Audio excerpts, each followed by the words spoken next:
बिहार कोई नीतीश कुमार की जागीर थोड़ी ना है। प्रधानमंत्री बनना तो छोड़ दीजिए, बिहार का मुख्यमंत्री बने रहने के लिए उन पर संकट है। पहला जो डिसीजन साइन करूंगा वो 10 लाख लड़कों के नौकरी का है। कैबिनेट में कई सिग्नेचर भी किए होंगे कैबिनेट के डिसीजन पे।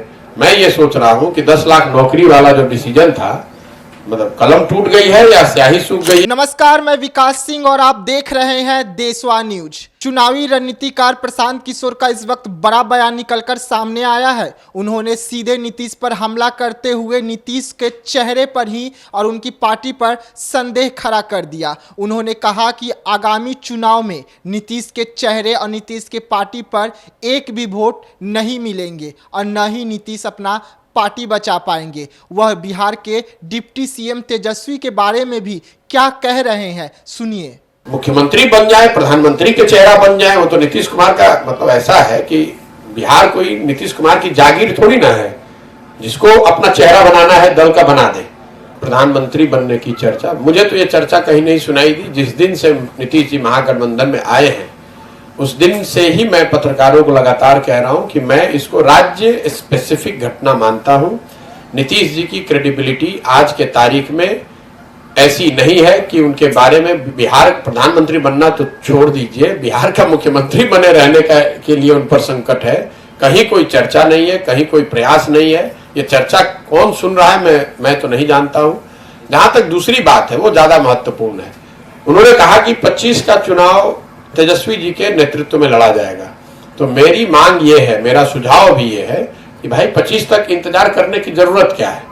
आज जो गठबंधन है उसमें आरजेडी सबसे बड़ा दल है, तो नीतीश कुमार जी को अभी ही तेजस्वी जी को मुख्यमंत्री बना देना चाहिए ताकि वो 3 साल उनके पास काम करने का अवसर रहे और जनता के पास भी अवसर होगा कि वो देख पाएगी कि 3 वर्ष में तेजस्वी यादव ने कितना बढ़िया काम किया, ताकि जब उनके नेतृत्व में चुनाव हो तो जनता उनके कामकाज के आधार पर, उनके 3 साल के परफॉर्मेंस के आधार पर वोट कर सके। अभी तक जो हम लोग देख रहे हैं तेजस्वी जी का जो परफॉर्मेंस है, जिसके नेतृत्व में महागठबंधन चुनाव नीतीश जी के शब्दों में लड़ने वाला है, साहब ने ये कहा था कि मैं जब आऊंगा सरकार में तो पहली कैबिनेट में एक कलम साइन, पहला जो डिसीजन साइन करूंगा वो 10 लाख लड़कों के नौकरी का है। अब पिछले 3 महीने से ज्यादा से कैबिनेट में हैं और कई कैबिनेट में कई सिग्नेचर भी किए होंगे कैबिनेट के डिसीजन पे।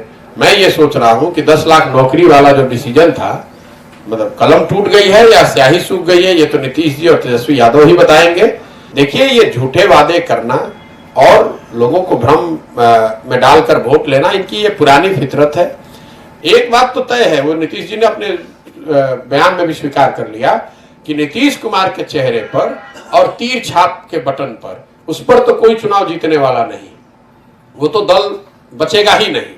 इसलिए नहीं बचेगा कि नीतीश कुमार ने स्वयं भी मान लिया कि भाई हमारे चेहरे पे तो अब एक वोट मिलने वाला है नहीं। तो जिस चेहरे पर वो चुनाव लड़ना चाहते हैं उस चेहरे को और आगे उनको देना चाहिए, उनको जिम्मेवारी देनी चाहिए ताकि वो जिम्मेवारी पे जनता उनको देख पाए कि तेजस्वी यादव में कितनी प्रतिभा है, कितनी क्षमता है, कितना बढ़िया वो सरकार को चला पाते हैं।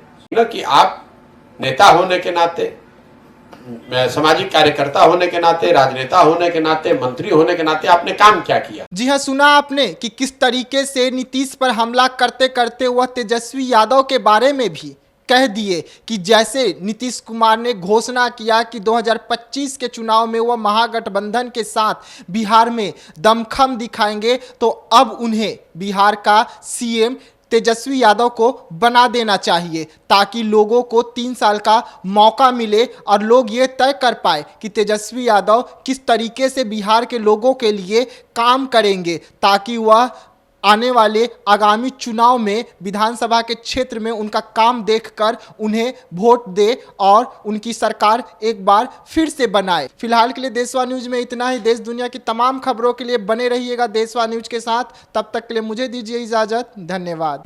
सिर्फ खबर दिखाना देशवा न्यूज का मकसद नहीं, देशवा न्यूज की कोशिश है कि समाज की सूरत बदलनी चाहिए। देशवा न्यूज पर वीडियो देखने के लिए लाइक करें, सब्सक्राइब करें, साथ ही बेल आइकन दबाना न भूलें।